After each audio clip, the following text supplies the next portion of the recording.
watching Geeks Assemble, and today we're doing a review of 21 Jump Street. This was basically about undercover cops, and yeah, thought it was an alright video. Obviously it has Jonah Hill and Channing Tatum. I don't know his second name, but I'll put pictures on the screen who you know the actors of. Yeah, I thought this was pretty cool. Both of them, one of them actually bullying the other, and then we jump to 5 years later where they're training for the police and basically undercover as students, having to go back to high school, and Jonah Hill has to deal with, because he didn't have a good time the first time around, he's dreading the second. And then we get the swap around, they get their undercover names muddled up, and we have one where basically we get one that's meant to be doing science and stuff and clever stuff switch to actually do sport because they muddled their names up, and they have to do, one has to be the cool kid and one has to be the hanging around with the nerds, and they both go undercover doing spy stuff such as using trips on their phone, and then they also have to do basically at the end game is the prom, trying to get to the prom, and basically trying to stop the drug dealers. That's the whole reason they're undercover, and yeah, a really fun, interesting one with them constantly doing chase scenes in the limos, and finally Jonah Hill gets to shoot someone, which is the whole thing of the film, which I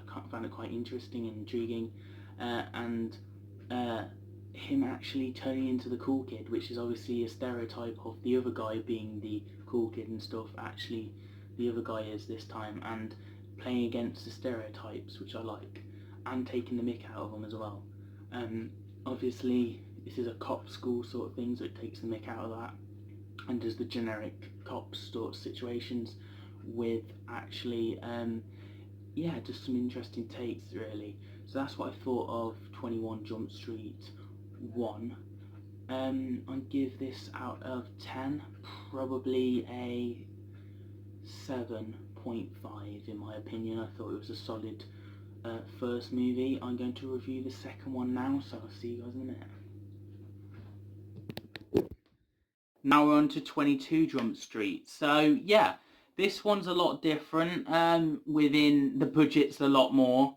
We've got helicopter fight scenes, we've got car tracing scenes, and bigger explosions, and a lot more explosions. And the 22 Jump Street base is a lot more expensive, more like Iron Man, as they keep saying they had a budget.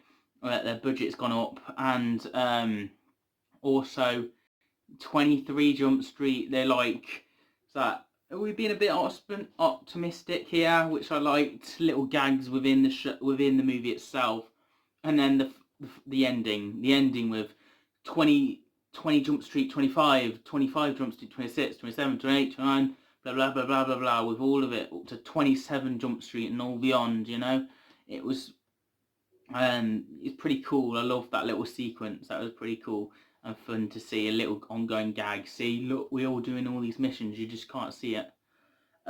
With these two pairings, you have them actually getting it right this time with their with the people they're meant to be. So Jonah is actually playing the clever guy, and the cool kid's actually the taller guy, who I'm not particularly named with, but yeah, basically they do the right roles this time. Jonah actually gets it on with the boss's daughter, Odia, which gets him in a lot of trouble with the boss, as you would say. And yeah, it was an alright one. It's not the best, I don't think. I think episode 1 was better. I mean, the first movie was better. But we got to see the chemistry grow within these two characters who we've seen through 21 and 22 Jump Street. And yeah, we just get to see the cool kid actually playing out a stereotype of the film like normal this time. And obviously by the end of it they split up and then they get back together and save the day. It's the typical ongoing movie gag, I guess you could say.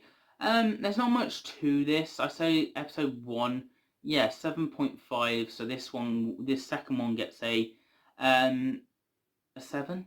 A 7. That's reasonable, I think. I mean, it's slightly less bad than the other one. I did like that we actually get cameos from the people from the first film, either working in the base or the bad guy from the first film, the kid.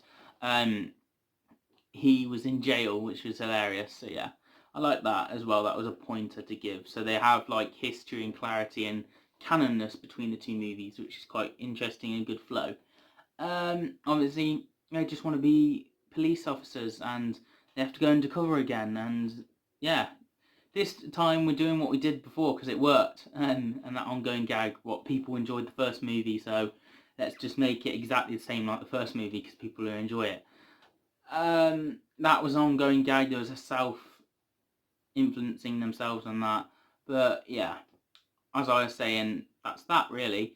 This movie was I don't know. It's an iffy one. I enjoyed it a lot more, and then I rewatched it just now, and I'm not a fan of it as much as I thought I would, which is a shame.